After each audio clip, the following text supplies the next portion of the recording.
We met in a very dodgy Irish nightclub in North London. His mate went off with my mate and I couldn't find them. So I ended up with Kieron.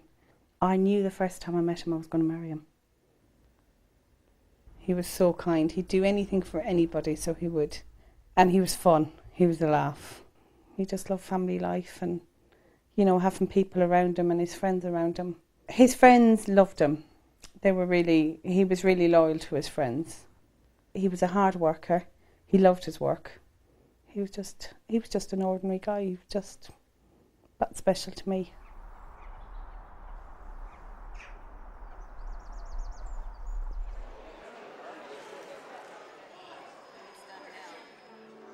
Our wedding day was brilliant. It was just perfect from beginning to end. The church, I think, was both our favourite bits. I was excited. I wasn't a bit nervous. I just knew it was the right thing. It was just so right. And you know, you just think, oh my God, all the exciting things that are going to happen. You know, what lays ahead is just going to be so exciting and so much fun. And you just think, oh, well, you know, it's just, life's just beginning, isn't it?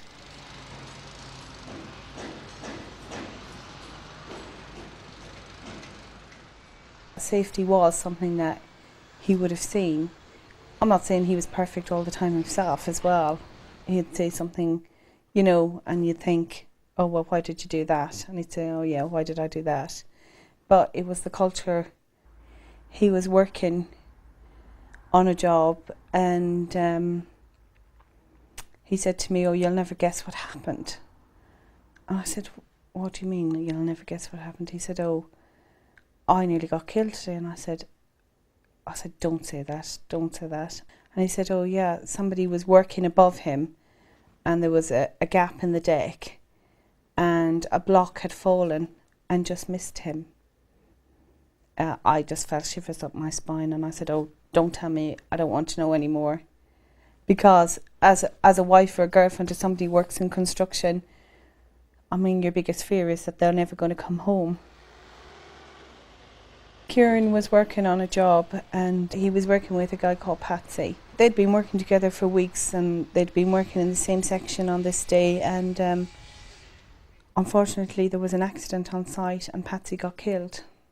And he said, oh, I've got to go to the funeral. He said, would you come with me? I don't really want to go on my own. And I said, yeah, that's fine. I remember seeing Patsy's wife and she looked so distraught that it was absolutely harrowing. And I'm thinking, oh my goodness, what would I ever do if that was me? And I remember turning to Kieron and saying, what would I ever do if that was you? And he turned to me and said, it'll never happen to me.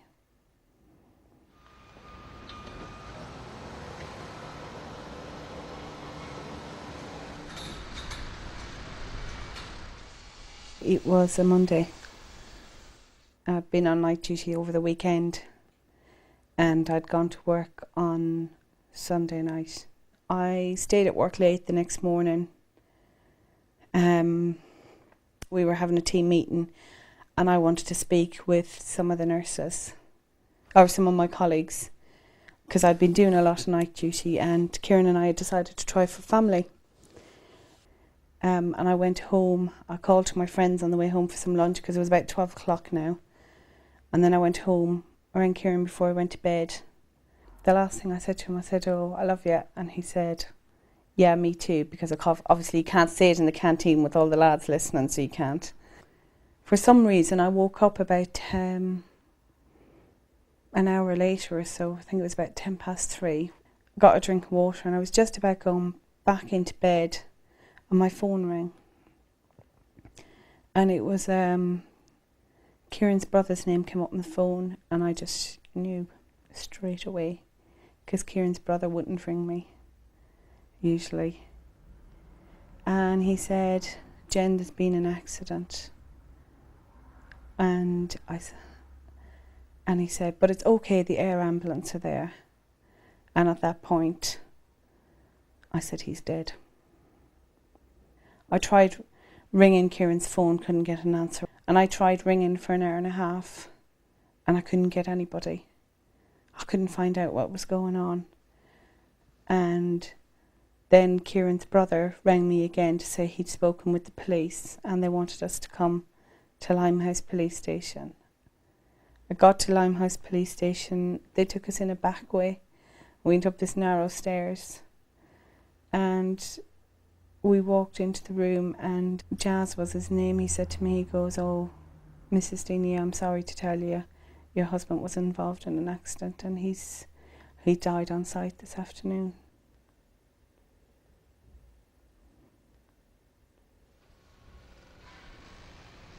Kieran was working in a lift shaft. From what I understand, he was working on one deck and below him was what's called a floating deck. But at the time when Kieran was working, there were about 4 stories up, I think. What exactly happened isn't clear and never will be 100% clear. It's just one of those things, it's one of those questions that nobody can answer because nobody seen the exact minute of what happened. But what we do know is that on the static deck or the floating deck, where there had been a hole for access when people were coming up from the bottom, the hole had been covered. So there was an 800 by 800 square hole covered by a 900 by 800 board, and the 50 mils at either end had 1 nail in them each. There was first aiders on site who attended to him. The air ambulance team arrived, but it was too late for Kieran. He couldn't be revived. His head injuries were massive. He'd fallen just over 30 feet. And he died in a lift shaft in Canary Wharf. Because he died on site, he went straight to the morgue in Popular. I wanted to see him. I suppose you want to see him because you want to know it was real, that it was actually him, it wasn't somebody else. But they wouldn't let me see him. I had to wait over 24 hours to see him. And then to see him just lying on this trolley with blood on his face and, you know, through a glass wall and you can't touch them.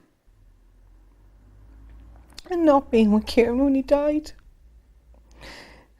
for me, it's unforgivable, really. And people say it doesn't make sense, but it's, you know, you marry somebody and you love them and you should be with them when they need you, and I wasn't there when he needed me. That's just probably something I've got to live with. I know I couldn't have been there, but it still doesn't take away that you wanted to be there.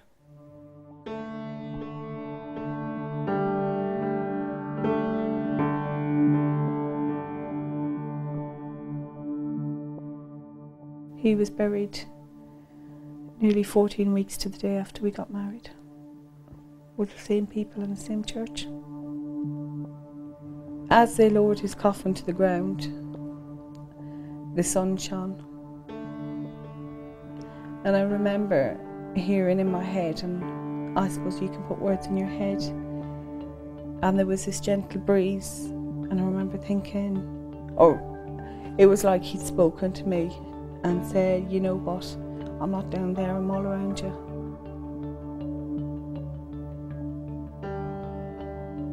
And I suppose because our song was You Are My Sunshine, it meant something to me.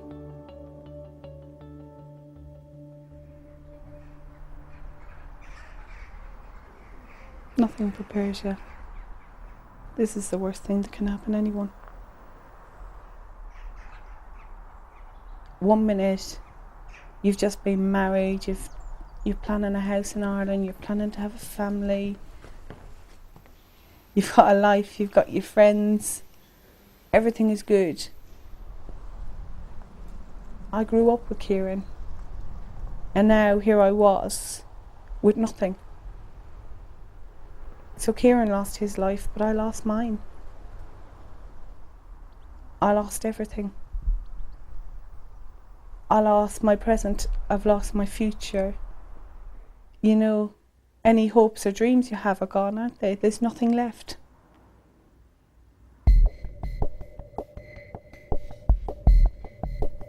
I was determined that Kieron wasn't going to be a number. His death has been recognised as an unlawful killing. The coroner doesn't sit there to say whose fault it is or who's right and who's wrong. What the coroner does is decide what happened, how it happened, and what was the cause of that death. And the coroner has said that Kieron went to work and he shouldn't have died, so therefore it was unlawful. Kieron's accident was a needless accident. Somebody put a board down that was too small over a hole. They took a chance. The people that seen it took a chance when they didn't do anything about it. Maybe Kieron seen it and took a chance when he didn't do anything about it. By taking just 20 or 30 seconds to look at something, to think about it, and then to actually do it and not walk away from it, you could save somebody's life. If the person that put that board down had taken 30 seconds to look at that board, he'd have said, oh, it doesn't look great, it looks a bit small. Kieron would be sitting here with me today. We wouldn't be doing this. One of the main things I'd like people to take away from this is, you know, it doesn't matter if you are the chief executive, you know, you're one of the managers, you're a project leader, you're a charge hand, you know, you're the steel fixer, the labourer, you're the girl in the canteen, you're the guy that cleans the toilets. It doesn't matter. We're all responsible for our own health and safety.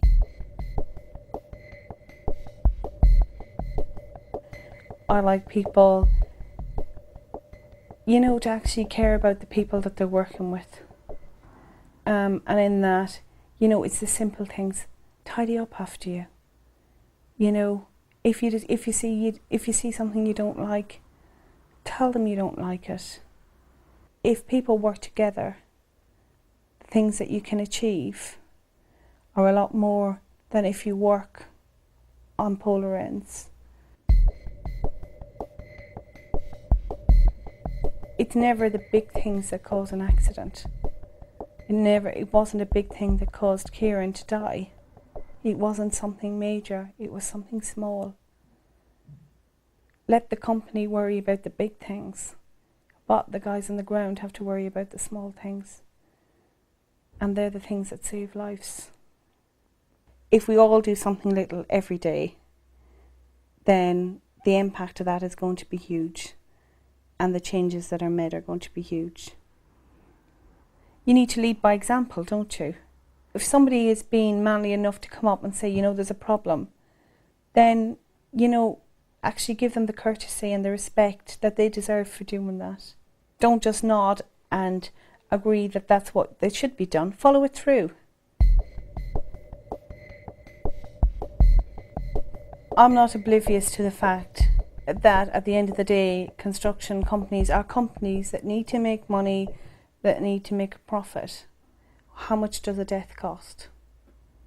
If you don't have the people and you don't look after the people that are doing the job for you, then you won't have a business.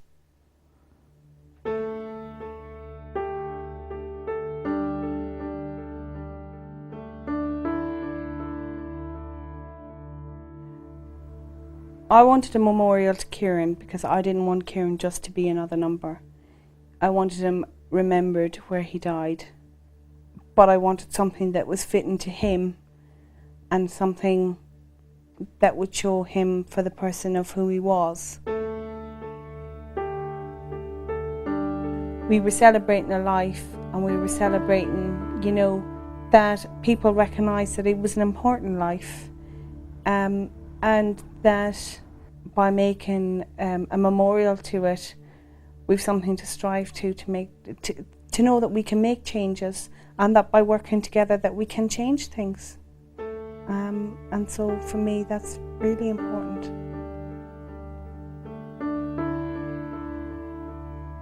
if you're working on a construction site and you think health and safety is a load of old cobblers and, you know, I'm fine, I'm invincible, it's never going to happen to me. You know what? You carry on, but you sit. Take 30 seconds and sit and think of the impact this is going to have on your wife and your children and your brothers and your sisters and your friends. And you know, if you don't care about yourself, care about them, because you won't be here to pick up the pieces.